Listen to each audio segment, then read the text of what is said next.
Inside the glass lobby of Sterling and Company, Alexandra Constance Sterling stops mid-stride when she notices the man at reception.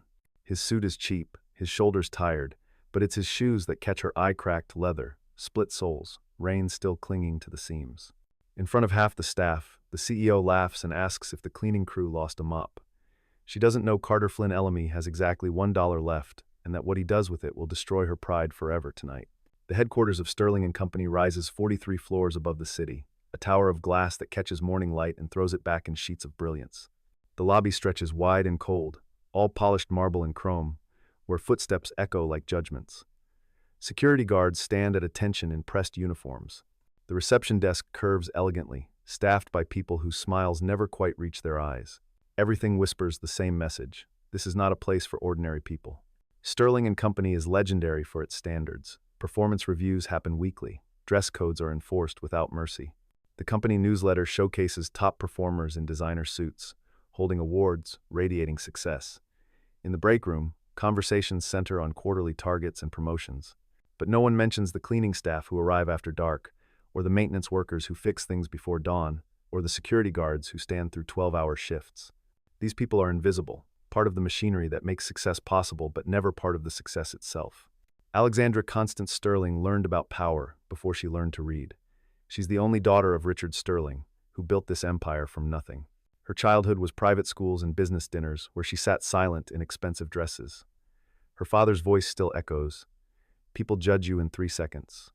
Control what they see, control everything. Her mother Margaret was different. She came from a factory town, daughter of a shift worker, and brought warmth the Sterling family never understood. Alexandra remembers her mother's gentleness, how she'd talk to housekeepers and gardeners like they mattered. She remembers family gatherings where Richard's relatives made cutting remarks about Margaret's accent, her clothes, her manners. And she remembers the day her mother left, taking one suitcase and leaving a note. Don't ever let them make you weak. Alexandra took that lesson to heart, but confused weakness with kindness. She learned to assess worth in seconds, just like her father taught. Designer watch, respect, tailored suit, potential. Scuffed shoes, not worth time. She built walls so high she forgot she was building a prison. Now 34, she runs Sterling and Company with precision. Her calendar moves in 15-minute blocks. Her assistant knows never to schedule emotions. Her office on the 41st floor has windows overlooking the city, and sometimes late at night she stands there wondering why success feels like loneliness. Carter Flynn Ellamy turned 36 last month without celebration. No time, no money. He works 3 jobs: night security at a warehouse, day labor at construction sites when available, weekend shifts loading trucks. His body aches constantly. His hands are scarred from work. His eyes carry exhaustion that sleep can't cure. His wife Jennifer died of cancer when their daughter was 4. Medical bills consumed their savings, their home equity, their hope. Carter held her hand those final days, and she made him promise, take care of Beatrix and never let her see you break. He's kept both promises, though some nights after Beatrix sleeps, he sits in darkness and remembers when life was different. Their apartment is 4th floor walk-up in a building that should be condemned. Walls show water damage, heat works sporadically, but Carter keeps it spotless. He patches drywall himself, cleans windows until they shine. Every morning before Beatrix wakes, he draws a little animal on a napkin and leaves it by her cereal. It's their ritual. She wakes, sees the drawing, guesses what it is. Her laughter is the only music that matters. Beatrix Adelaide Ellamy is 7, small for her age, with her mother's dark eyes and her father's stubborn chin. She loves drawing, filling pages with pictures of their life. In every picture, Carter stands tall and smiling, and his shoes are always new, always shining, always perfect. She doesn't draw reality, she draws hope. She's been tired lately. The doctor says she needs better nutrition, more protein, fresh vegetables. Carter takes notes he can't afford to follow. The free clinic offers what it can, but Beatrix needs more. She needs stability, a parent who isn't constantly exhausted, a future that doesn't involve watching her father break himself for minimum wage. That's why Carter stands in Sterling and Company's lobby today, holding a job application for full-time maintenance. The posting mentioned benefits, health insurance, regular schedule. It feels impossible, but Carter chases impossible dreams when his daughter's health is at stake. In his wallet, beneath an expired insurance card and Beatrix's school photo, he has $1. It's all that remains after rent, groceries, bus fare. He should save it. Tomorrow might bring emergency. But sometimes you can't think about tomorrow. Sometimes you just survive today. The glass doors whoosh open, and Carter enters a world that doesn't want him. Marble gleams like ice, air smells of expensive cologne and fresh flowers. The ceiling soars 3 stories high, and everywhere he sees people who belong, confident, polished, purposeful. His shoes squeak faintly on marble, and he winces. The left sole is separating, held with superglue and prayer. He tried fixing it with duct tape this morning, but the tape showed too much, so he scraped it off. Now the shoe flexes wrong with each step, and cold floor seeps through the crack. He approaches reception where Amanda Hillary Louisa looks up from her computer.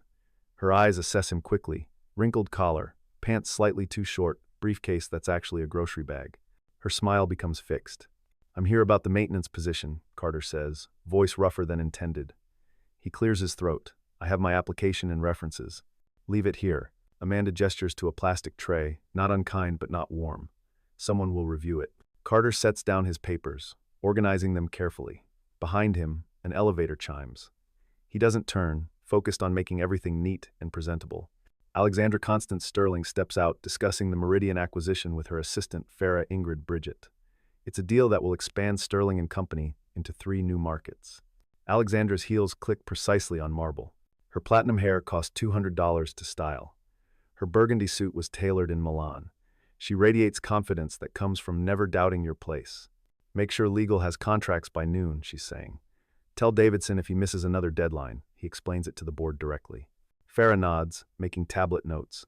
She's worked for Alexandra 4 years, learned to anticipate needs and when to push back, though those moments are rare. Crossing the lobby, Alexandra's gaze sweeps automatically, checking for anything wrong. That's when she sees him, a man in cheap suit at reception, shoulders hunched like he's trying to disappear. But what stops her is his shoes. The left has a crack running across leather, deep enough to see layers separating. The sole is unglued, curling at the toe. Water stains have dried into gray blotches. These aren't shoes that have seen better days. These are shoes that should have been discarded months ago. 3 junior employees stand near coffee station with morning lattes. One nudges his colleague, whispers something.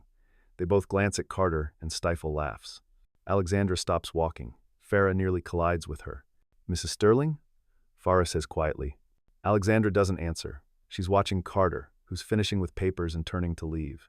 He moves carefully, aware every step might draw attention. "Excuse me," Alexandra calls out. Her voice carries across the lobby, clear and sharp.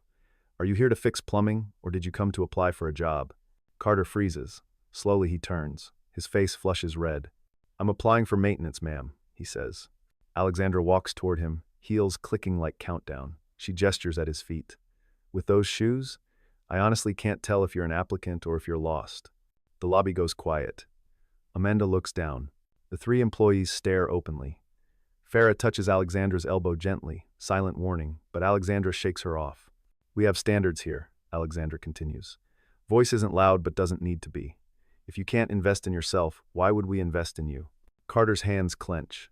For a moment, something flashes in his eyes, not anger exactly, but deep, weary hurt.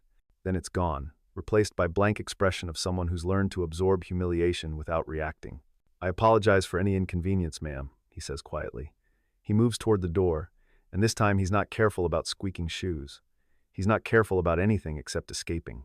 Alexandra watches him go. She expects to feel satisfied, like she's protected company standards. Instead, she feels nothing. She turns to Farah. "Where were we?" "Meridian contracts," Farah says slowly. She's looking at Alexandra with expression that might be disappointment, but it vanishes before Alexandra can be sure. Carter makes it outside before stopping. He leans against cold glass wall and closes his eyes. His heart hammers. His face feels hot. He shouldn't care what some CEO thinks of his shoes, but he does. For one moment in that beautiful lobby, he let himself imagine different life. Life with health insurance. Life where Beatrix could see specialists. Life where he didn't choose between groceries and shoe repair. He pulls out his wallet, looks at the single dollar. He has 3 hours before warehouse shift. He could take the bus home, check on Beatrix with the neighbor watching her, maybe rest an hour. Or walk home and save bus fare. 6 miles, but he's walked farther. His stomach growls. He hasn't eaten since yesterday afternoon. There's a coffee shop half a block away, the kind where people like him never go. Through windows, he sees business people in line, ordering complicated drinks. Fresh bread smell drifts out when doors open. Next to the register, he notices a clear plastic donation box. The sign reads, "Help Kids Fighting Cancer." Photos are taped around it, children with bald heads and bright smiles, children trying so hard to be brave. Carter thinks about Jennifer. Those last months when cancer spread to her bones and every movement hurt. He thinks about the charity that helped pay for one treatment when insurance denied the claim. It wasn't enough to save her, but it bought 6 more weeks. 6 weeks of mornings, holding hands, telling Beatrix that Mommy loved her. The charity worker who brought the check was a tired woman in her 50s. She said the money came from small donations, people giving $5 or $10. It adds up, she said. Every dollar matters. Carter walks into the coffee shop. Warmth hits immediately, along with espresso and cinnamon smell. He joins the line behind a woman ordering vanilla latte with oat milk and extra shot. The barista, a young man with kind eyes, turns to Carter. "What can I get you?" Carter looks at the menu. Cheapest item is $3.50. "How much is black coffee?" $2.75 for small. Carter nods slowly. He looks at the dollar in his hand, then at the donation box. Inside he sees crumpled bills, loose change. Not much. These people with expensive drinks aren't stopping to donate. Too busy, or maybe they don't see it. "Actually," Carter says, "I don't need coffee." He steps from line and walks to the donation box. His hand hovers over it. This is stupid, he tells himself. This dollar could buy Beatrix chocolate milk, her favorite. This dollar could mean taking bus instead of walking until feet bleed. This dollar is all he has. But he thinks about Jennifer's voice. "If we ever get the chance to help someone else, promise me you will." He slides the dollar into the slot. It falls among other donations with soft whisper. The barista watches. "Are you sure?" he asks gently. Carter smiles. First real smile today. Kids need it more than I do. He turns toward the door. He doesn't see Alexandra Sterling standing just inside entrance, phone in hand, mouth slightly open. Alexandra came for coffee herself. The 41st floor machine was broken, and she needed caffeine for afternoon meetings. She walked in as Carter stepped from line. She watched him approach the donation box, hesitate, then deposit the dollar with quiet finality that made her chest tight. She orders her usual espresso. While the barista works, she can't stop looking at the donation box. She sees the dollar Carter added, sitting on top, still crisp, probably last clean bill from an otherwise empty wallet. "Who was that man?" she asks when handed her cup. The barista glances at the door. "Don't know his name. He asked about coffee, then donated instead of buying anything." He shakes his head with slight smile. "First time I've seen that." Alexandra stares at the donation box. In her purse are 3 credit cards and $400 cash.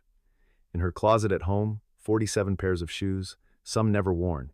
And here was a man with cracked shoes and $1, giving it to children he'd never meet.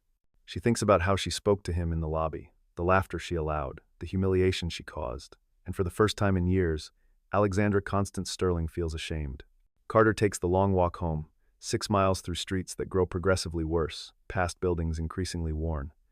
By the time he climbs stairs to 4th floor, his legs shake. His shoes have made blisters on both heels, but he's home. Beatrix sits at the kitchen table with Mrs. Chen from next door, working on homework. Seeing her father, she jumps up and runs. "Daddy, you're home." He scoops her up, ignoring his protesting back. "Hey, baby girl, how was school?" "We learned fractions. I got a sticker." She shows him gold star on her worksheet. "That's my brilliant girl." He sets her down and nods to Mrs. Chen, who waves and slips out quietly. They have their evening routine. He helps finish homework while heating yesterday's rice and eggs. They eat together at the small table while Beatrix chatters about her day. "Did you get the job, Daddy?" Carter hesitates. "Still waiting to hear," he says. Technically true. After dinner, he bathes her in the tiny bathroom with cracked tiles and dripping faucet. He reads 2 library books about animals, her favorites. He tucks her in and kisses her forehead. "I love you, Beatrix Adelaide," he whispers. "Love you to the moon, Daddy," she whispers back. When she's asleep, Carter sits at the kitchen table looking at stacked bills. Rent notice, 3 days overdue. Electric company. Final warning, Beatrix's doctor visit. Unpaid. He pulls out a notebook where he tracks every dollar earned and spent. The math doesn't work. It never works. But he does it anyway, hoping for miracles in numbers. On the refrigerator, held by magnet, is Beatrix's latest drawing. It shows them standing before a big building. She's written Daddy's new job at the top in careful letters.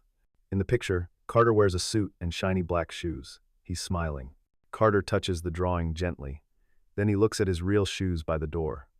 The crack has worsened from today's walking. The sole is almost completely separated. He has superglue under the sink. Tomorrow morning before Beatrix wakes, he'll glue it again. Make it last another week, another month, whatever it takes. Because his daughter needs to eat. His daughter needs medicine. His daughter needs to believe her father is strong enough to hold their world together. He doesn't need new shoes. He just needs to survive until tomorrow. 41 floors above the city, Alexandra Constance Sterling stands in her penthouse apartment looking at her closet. It's the size of most bedrooms, with custom lighting, motorized racks, and a full-length mirror costing more than Carter's monthly rent. Shoes are organized by color, heel height, season. She pulls out black leather Louboutins, never worn, red soles intact. $700. Bought 2 years ago for an event she skipped. They still have tissue paper stuffed in toes. She thinks about cracked leather and separated soles. About a man donating his last dollar instead of buying coffee. About the way he held himself after humiliation, not defeated exactly, but resigned, as if expecting nothing better. Her phone rings. It's Farah. "Hey," Farah says. "Just checking in. That was rough today." "What was?" "At reception. The shoes thing." Alexandra sits on her bed edge. "He didn't meet our standards." "Alex." Farah's voice is gentle but firm. "Sometimes I worry we've gotten so focused on standards we've forgotten about people. This company was built on standards. I know. But your mom used to say, 'Don't.'" Alexandra's voice comes sharper than intended. "Don't talk about my mother." Pause. "Okay, sorry. I just think maybe consider that not everyone has the same opportunities we did." After hanging up, Alexandra sits in silence of her enormous apartment. She thinks about her mother, those last terrible years when Margaret became so small, so sad, so invisible in her own home. The day her mother left, years of silence that followed. Margaret died 3 years ago, and Alexandra didn't find out until 2 months after the funeral. She'd moved to Oregon, remarried a kind bookstore owner, and apparently been happy. Alexandra never forgave her for leaving, but now, standing in her closet full of expensive shoes, she wonders if maybe her mother was brave.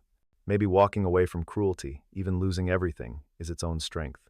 She picks up her phone, scrolls to company email, finds facilities management. In pending applications, she finds Carter Flynn Ellamy's resume. Sparse but honest. Warehouse security, construction labor, basic maintenance training from community workshops. His address is South End, where rent is cheap because nothing works. Under emergency contact, Beatrix A. Ellamy, daughter. Not wife, not partner, just daughter. Alexandra closes her phone and goes to bed, but doesn't sleep. She keeps thinking about shoes, dollars, and the difference between standards and humanity. Next morning, Carter wakes at 5 and glues his shoe. More careful this time, using clamps, letting it dry fully. By the time Beatrix wakes, he's drawn a turtle on her napkin, and he's ready to pretend everything's fine. "Daddy, are you going back to that building today?" "Maybe," Carter says. "We'll see. I hope you get the job. Then maybe you won't be tired all the time." His heart breaks a little. "I'm not tired, baby." She gives him a look far too wise for 7. "Yes, you are. But it's okay. You're still the best daddy." After walking her to school, Carter stands at the bus stop and makes a decision. He's going back to Sterling and Company. He'll ask politely if his application is being considered. He knows it's probably pointless. That CEO probably threw his papers away, but he has to try. For Beatrix, he has to try. Sterling and Company's lobby looks the same, gleaming, cold, intimidating. But this time when Carter walks in, something's different. Amanda at reception looks up and her face changes, not pity exactly, but something softer. "Mr. Ellamy," she says, "you're back." "Yes, ma'am. Checking on my application." "Actually, hold on." She makes a quick call. "Mr. Ellamy is here." "Yes, okay."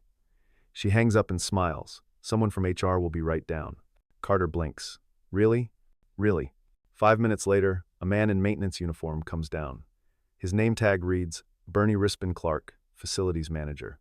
He's 50s, gut hanging over belt, eyes assessing Carter with immediate disdain. "So you're the one," Bernie says, not extending hand. "Come on, we'll talk upstairs."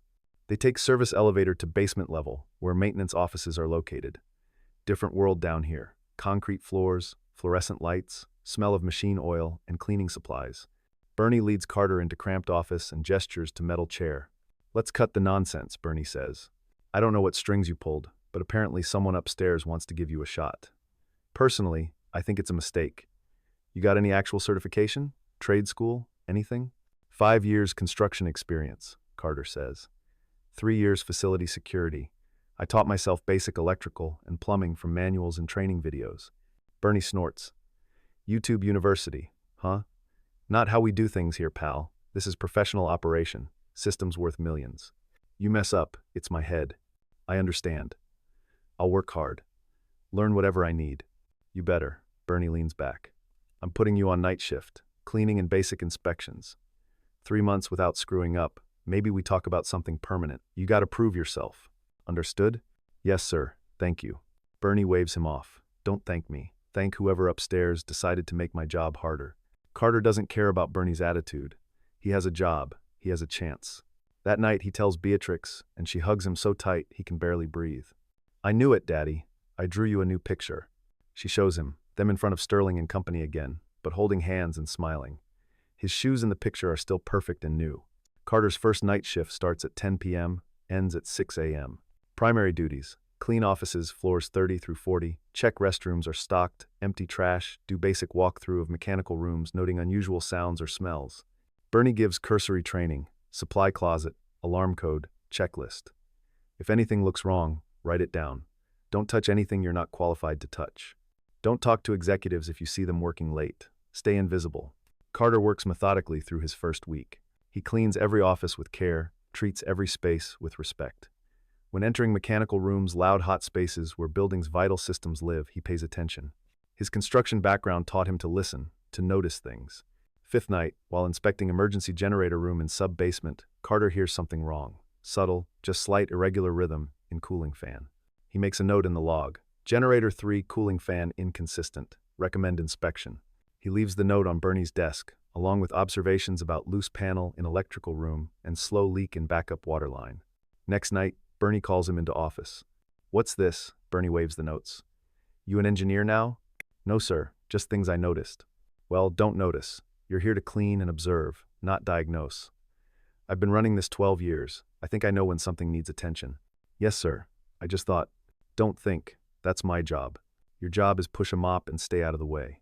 Bernie crumples the notes and throws them in trash. After Carter leaves, Bernie pulls up maintenance logs on his computer and deletes the entries. Truth is, Bernie's been skipping routine maintenance for months, pocketing budgeted money and falsifying inspection reports. Building systems are more fragile than anyone knows, and he intends keeping it that way until he retires in 18 months. Carter doesn't know this. You mess up, it's my head. I understand. I'll work hard. Learn whatever I need.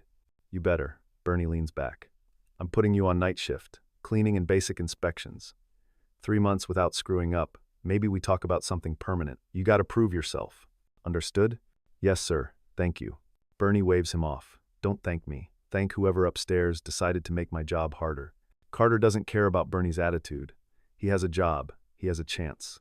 Their eyes meet for just a second. Carter sees something flash across her face: recognition, discomfort, but then it's gone. She turns back to her meeting, and he hurries away. What Carter doesn't know is that Alexandra has thought about him every day since the coffee shop. She's the one who pushed HR to call him back. She's the one who overruled Bernie's objections.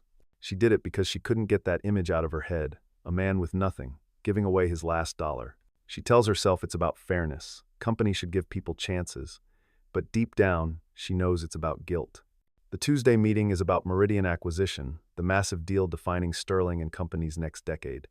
Contracts are signed. Integration is beginning. Everything rides on seamless technology transition this week. If building systems fail during critical data migration, they could lose millions and their reputation. I want triple checks on all infrastructure, Alexandra tells the team. Backup power, climate control, network redundancy, everything. Bernie Rispin-Clark is at the meeting, looking uncomfortable. Everything's fine, he assures them. All systems running perfectly, no concerns. Good, Alexandra says. Because if anything goes wrong during this transition, it's on you. Bernie swallows hard and nods. That night, Carter is in generator room when he hears it again. That wrong sound. Louder now, more pronounced. He puts his hand on generator housing and feels excessive vibration. This isn't right. This is something about to fail. He writes another note, more urgent. He puts it directly on Bernie's chair where it can't be missed. He even includes a sketch of where vibration is centered. Bernie finds the note next morning and his face goes red.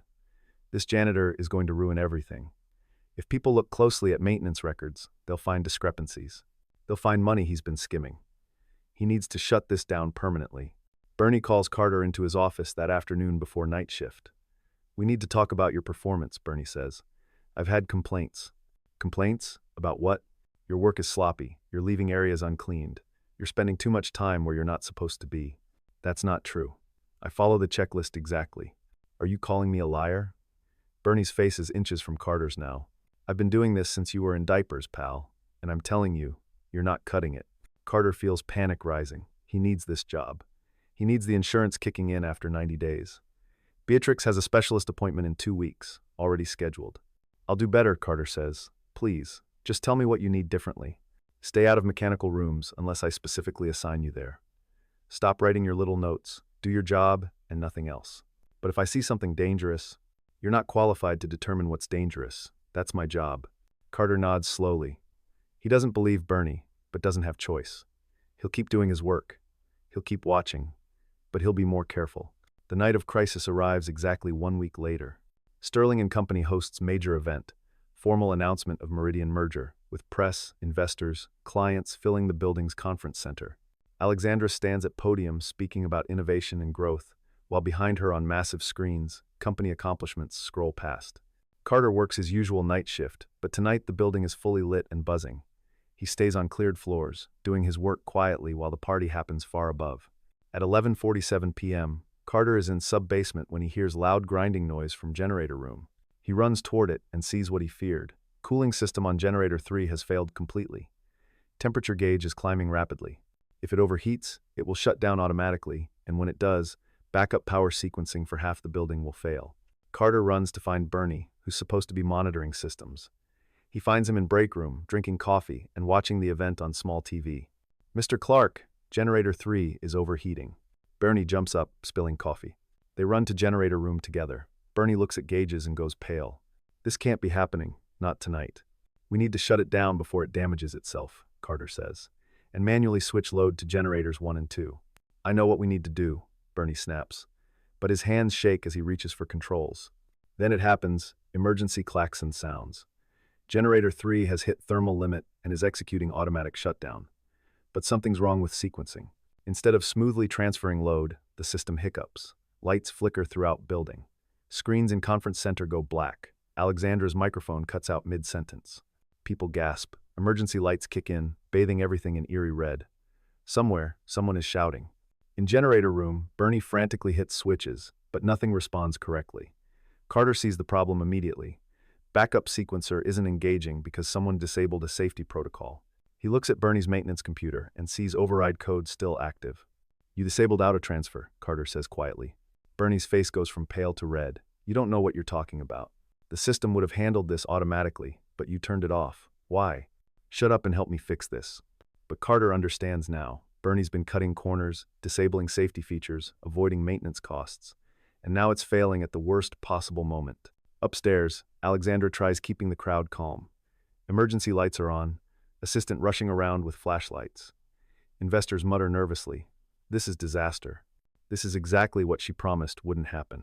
Please remain calm, Alexandra says, voice tight. We're experiencing temporary power fluctuation. Normal service will be restored momentarily. But she doesn't know if that's true. As minutes tick by, she realizes this might be the end of everything she's built. In generator room, Bernie is still fumbling. Carter makes a decision. He pushes Bernie aside and looks at system schematic on wall. He traces power flow with his finger, thinking through what he learned on construction sites, from training manuals, from years of paying attention. I think I can bypass the broken sequencer, Carter says, but we'll have to do it manually. It's going to be loud and dangerous, and if I'm wrong, we could fry the whole electrical grid. Bernie's hands still shake. You're not qualified. You'll make it worse. Then you do it. Bernie looks at controls, at flashing red warnings, at complexity of system he's been ignoring for months.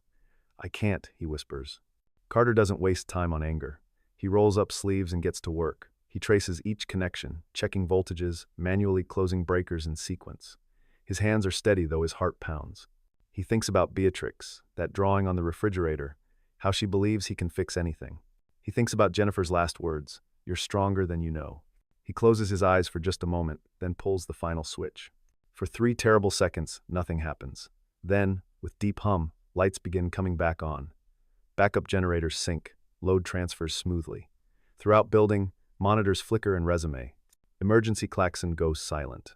In conference center, screens light up again. Crowd cheers, thinking it was all part of the show. Alexandra stands at podium, weak with relief, having no idea what just happened 40 floors below. In generator room, Carter leans against wall, breathing hard. Bernie sits on floor, face in hands. That shouldn't have happened, Bernie mutters. That shouldn't have happened. Carter looks at him with mixture of pity and disgust. Then he walks out to finish his shift. But Bernie isn't done. As soon as Carter leaves, he stands and begins working on his computer. He falsifies logs, makes it look like Carter accessed systems he wasn't supposed to touch. He writes incident report claiming Carter's interference nearly caused catastrophic failure. He sends it to HR and Alexandra's office. Next morning, Carter is called into meeting. Bernie is there, along with HR representative Donna Prescott and, surprisingly, Alexandra herself. Mr. Ellamy, Donna begins, we've received a serious report about your conduct last night. Carter's stomach drops. What report? Bernie speaks up, voice smooth now, practiced. You accessed electrical systems without authorization. You overrode safety protocols. You nearly caused complete power failure during our most important event. That's not what happened, Carter says. The system was already failing because you tampered with it, Bernie interrupts. I have logs right here. Your access codes, your timestamps. I was trying to fix the problem that you caused by disabling. Enough, Donna says. This is serious. We could have had injuries, property damage. Liability is enormous. Carter looks at Alexandra. She's watching with unreadable expression. Miss Sterling, I swear, I only did what was necessary to keep the building safe. Mr. Clark had disabled safety features. I can show you. You'll show us nothing, Bernie snaps. You don't have credentials to make those assessments. But I have the truth. Room falls silent. Alexandra stands and walks to window.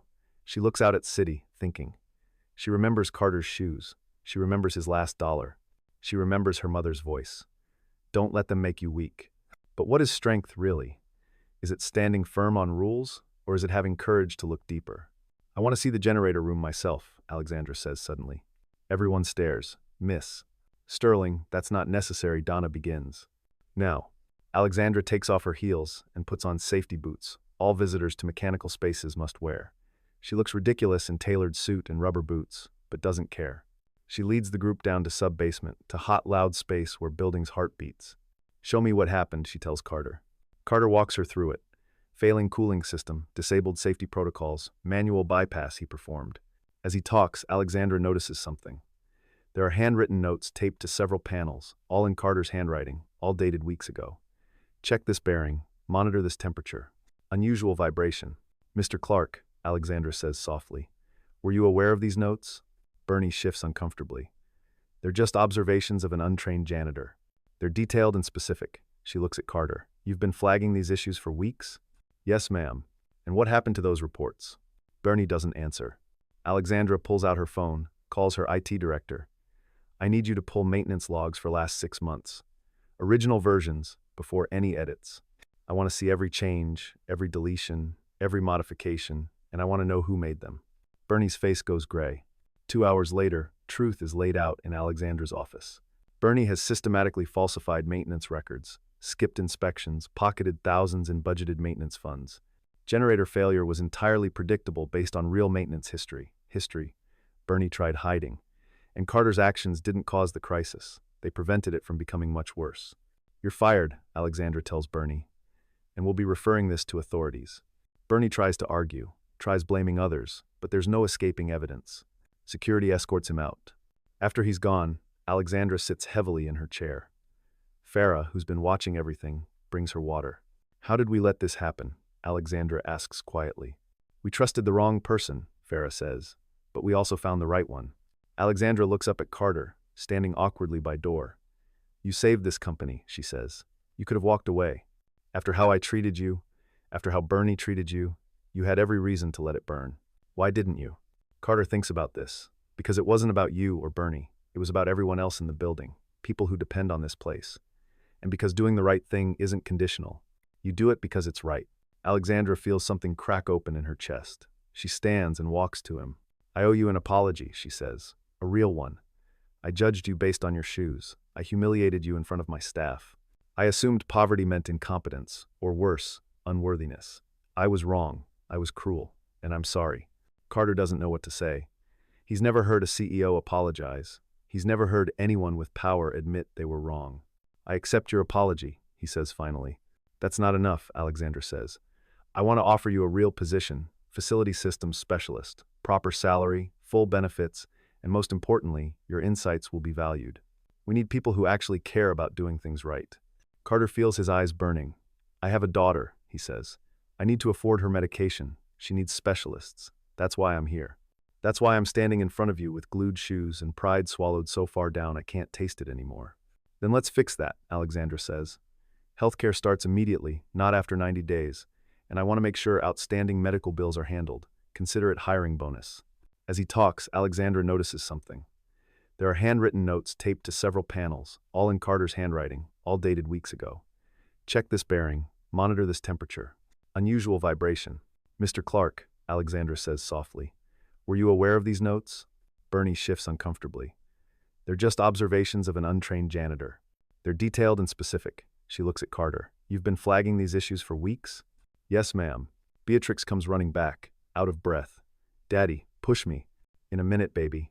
This is Miss Sterling. She's my new boss. Beatrix looks at Alexandra seriously. Are you nice to my daddy? Alexandra smiles. I'm trying to be. I wasn't before, and I'm sorry about that. It's okay, Beatrix says. Daddy says everyone makes mistakes. What matters is if you fix them.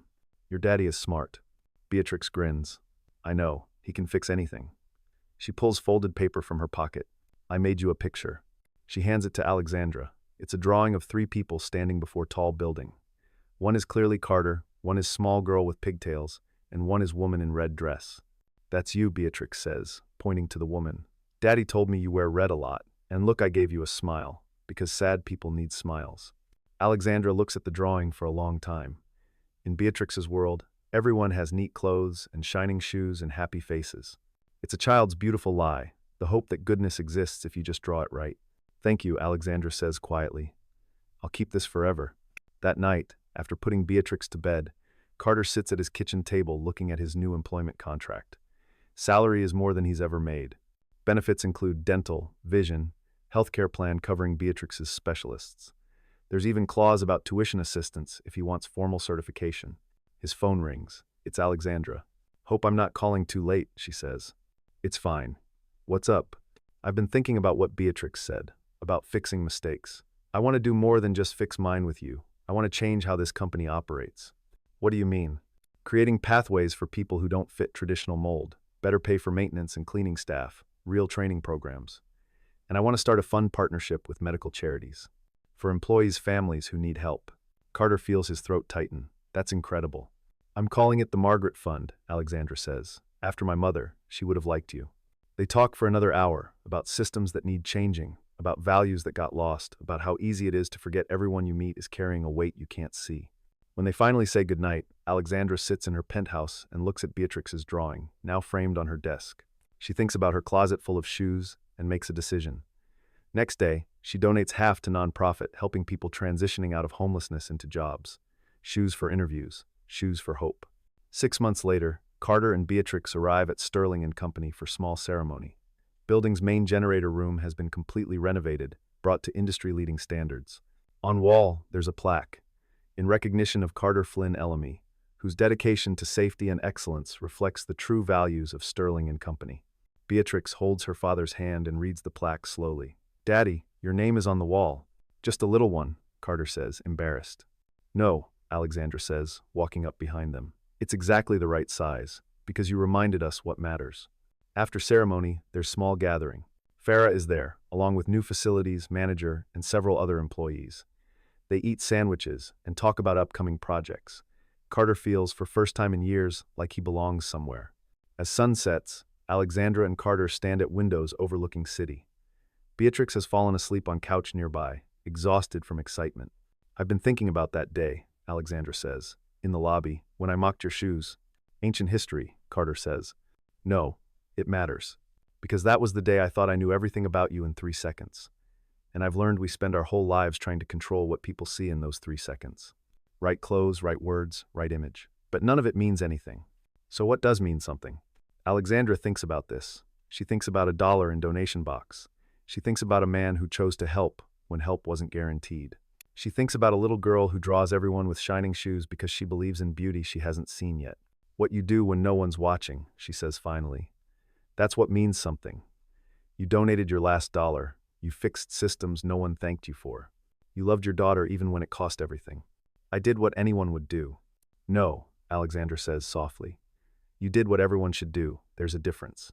They stand in comfortable silence, watching city lights blink on one by one. Somewhere out there, people are struggling. Somewhere, someone is down to their last dollar.